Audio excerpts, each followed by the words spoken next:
एक लंबे समय पहले एक गांव में जीत नामक एक आदमी रहता था। वो बहुत ही भोला इंसान था। वो बिल्कुल भी लालच नहीं था और गांव में अकेले रह के अपने एकड़ के भूमि में खेती करके अपना जीवन व्यतीत करता था। जीत के भोलेपन का उस गांव के लोग बहुत आसानी से फायदा उठाते थे और स्वार्थी होके उनके काम जीत से करवाते थे।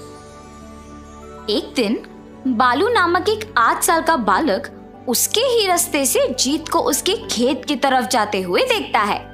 हाँ, लगता है जीत भैया खेत की ओर जा रहे हैं। अगर मैं उनके पीछे जाकर जोर से रोऊंगा कि मेरे पैर में दर्द है और चल नहीं पा रहा, तो वो मुझे उठा के ले जाएंगे और ऐसे रिक्शा के पैसे भी बच जाएंगे। हाँ, और उसकी सोच के अनुसार, भगवान मेरे पैर, मैं चल नहीं पा रहा। बालू के चीखों को सुन के जीत उसके पास जाता है। क्या हुआ बालू, क्या हुआ तुम्हारे पैर को? जीत भैया, मेरे पैर में बहुत दर्द है, बिल्कुल चल नहीं पा रहा हूँ। मुझे अपने ऊपर बिठा के केले के खेत तक लेके जाओगे? अरे रे, जरूर बालू, आओ मेरे कंधे पे बैठो। मगर तुम्हारा खेत तो दूसरी तरफ है ना? कोई बात नहीं, तुम्हें छोड़कर चला जाऊंगा। और ऐसे बालू को अपने कंधों पे बिठा के उसे केले के खेत में छोड़ देता है। फिर वापस उसके खेत तक चल के जाता है। जीत का भोलापन देख बालू सोचता है, बेचारा जीत भैया, ये अगर ऐसे ही रहेगा तो न जाने कैसे जिएगा। और बालू की तरह उस गांव में बाकी लोग भी जीत के भोलेपन का फायदा उठा के उसे घर के सामान मंगवा के, नारियल को पेड़ से कटवा के और खेत के काम करवाते थे। ऐसे तरह तरह के काम करवाते थे, मगर किसी को भी जीत की परवाह नहीं थी। उसे कम से कम ये नहीं पूछते कि वो कैसा है या उसने कुछ खाया कि नहीं। सिर्फ अपने स्वार्थ के लिए उससे बात करते थे और इस कारण जीत को उसके खेत के काम करने के लिए कोई समय नहीं बचता था। अरे रे, आज भी दिन पूरा बीत गया। कल मुझे खेत के काम करना होगा। बारिश तो कुछ ही दिनों में शुरू हो जाएगा और मैंने तो अब तक बीजों को भी नहीं बोना।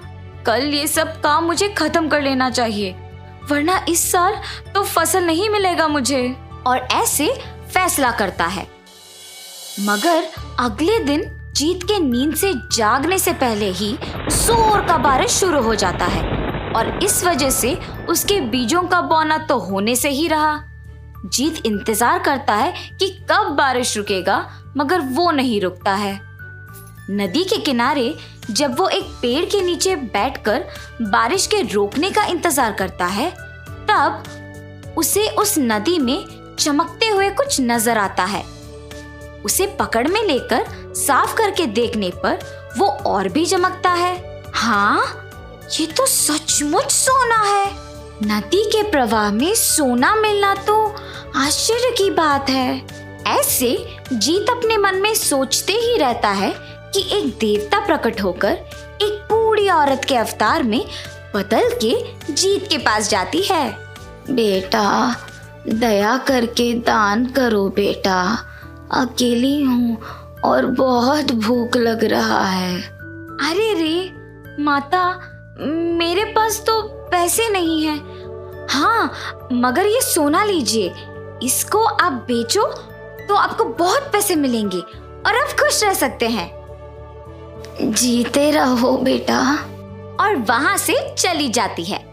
फिर वही देवता वापस एक छोटे बालक के रूप में बदलकर जीत के पास आती है। जीत भैया, आप ही सोने के पत्थरों के लिए इधर ही हर रोज आते हो? मुझे तो सिर्फ एक ही मिला, मुझे पता भी नहीं है यहाँ सोने के पत्थर मिलते हैं। पर तुम्हें कैसे पता? ये एक रहस्य है, मेरे अलावा और किसी को नहीं पता। चलो चलो जाके और पत्थर ढूंढते हैं। और ऐसे जब दोनों जाकर ढूंढते हैं तो उन्हें मुट्ठी भर का पत्थर मिलता है पानी से बाहर निकलकर वो बालक सारे पत्थरों को एक कपड़े में इकट्ठा करता है। भैया, इतने सोने के साथ आप क्या करोगे? मैं तो इसे बेचकर अपना जीवन बिना मेहनत की खुशी से जी लूंगा। मेहनत के बिना आया हुआ कुछ भी मुझे अच्छा नहीं लगता है। तो मेरे साथ इतनी देर सोने के पत्थरों को आपने क्यों ढूंढा? ये सब मैं अपने दोस्तों को, पड़ोसियों को और जरूरतमंदों को दे दूंगा। मैं वैसे भी अकेला रहता हूँ और इतना सोना मेरे कोई काम का नहीं है, इसीलिए उनको दे दूंगा।